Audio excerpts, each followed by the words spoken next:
gas industry is going to be key to transitioning to net zero. Firstly, because 23 million homes, 85% of all homes in the UK are connected to the gas grid and have gas, for their heating and cooking and their hot water provision. So that's going to be necessary going into the future, and we need to look at how people transition either away from gas or to a decarbonised gas to meet the net zero commitments. But then further upstream, industry is going to be requiring either gas or a low carbon alternative to gas as a way of keeping their businesses going. And then, you're trying to decarbonise your power sector with wind, which is intermittent. You're going to need a backup, and gas is the obvious backup. It's there now, used as a backup. The trick is to convert it into a low carbon or zero carbon backup, and that's where potentially the future of hydrogen looks very rosy indeed. In terms of the sheer size of the gas network and the complexity in terms of what it delivers to people in an incredibly reliable way, means to replicate that using any other form of energy vector is going to be problematic at best. So the 23 million homes connected to the gas network, people are used to having the ability to come home, have a warm home.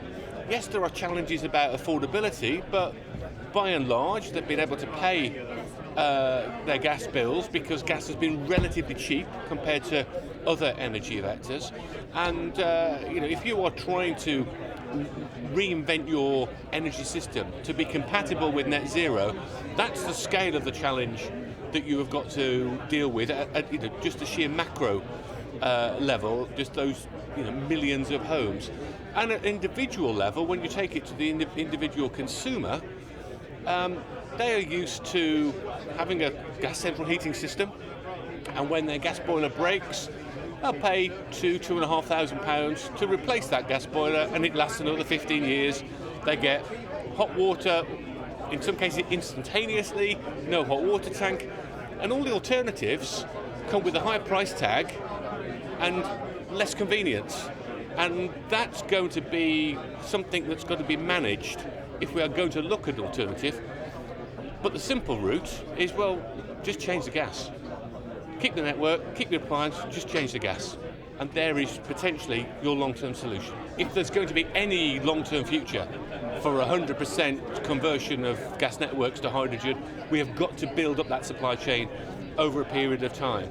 So start with the blending, get the supply chain going, because from the appliances point of view, people are waiting for that signal that hydrogen is going to be the future, and then they can start to put out into the market those hydrogen-ready boilers, anticipating a conversion 5, 10 years' time, 15 years' time, when they can become a zero-carbon home, effectively burning hydrogen, providing their hot water, their heating, and yes, their cooking too.